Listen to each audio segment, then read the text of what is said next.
ભારત માતા કી થોડો જોરથી અવાજ આવવો જોઈએ.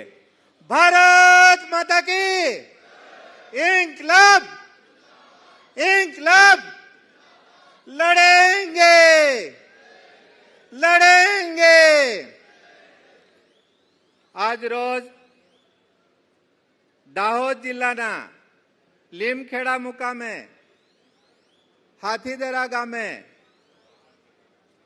આપણી વિશ્વાસ વિજય સભા યોજાઈ રહી છે ત્યારે અહીંયા આ મંચ ઉપર ઉપસ્થિત આમ આદમી પાર્ટીના દિલ્હીથી આપણી અંદર પાર્ટીના અગ્રગણી તરીકે અહીંયા પધારેલા એવા ગોપાલરાય સાહેબ, સાથે ગુજરાત પ્રદેશ ઈસુદાન ગઢવી સાહેબ, સાથે આપણા સૌના દિલોની ધડકન એવા ચૈતર વસાવા સાહેબ, અશોક ઓઝાજી, રાધિકાબેન.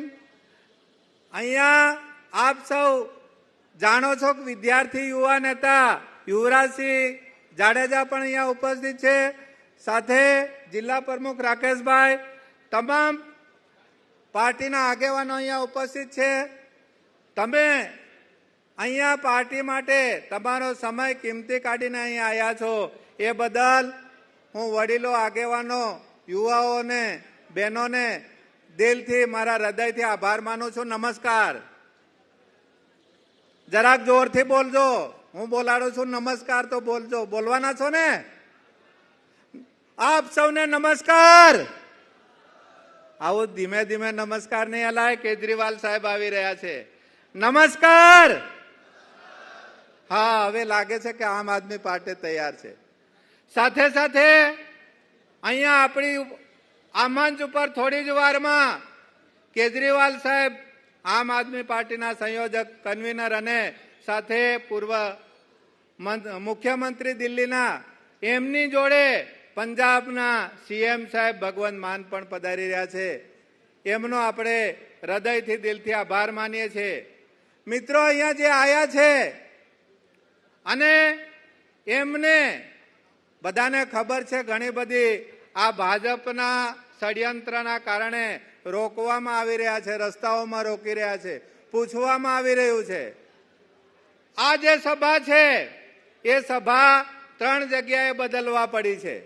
સાહેબ, આ ભાજપના નેતાઓએ એડી ચોટીનું જોર લગાડી દીધું છે કે લીમખેડામાં સભા થવી જોઈએ નહીં.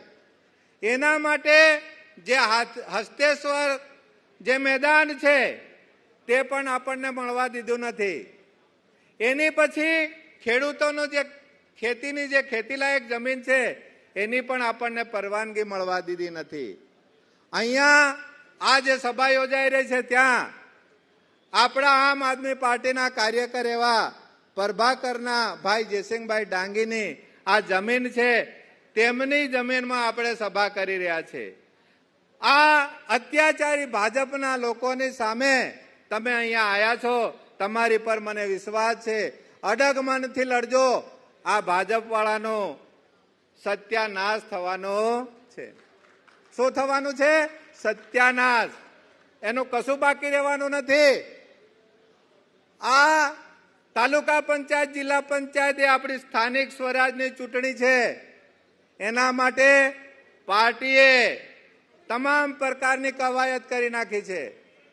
એક સીટમાં 3-4 ઉમેદવાર છે અને સાથે ટૂંક સમયમાં એમાંથી પણ એક નામ આવી જશે.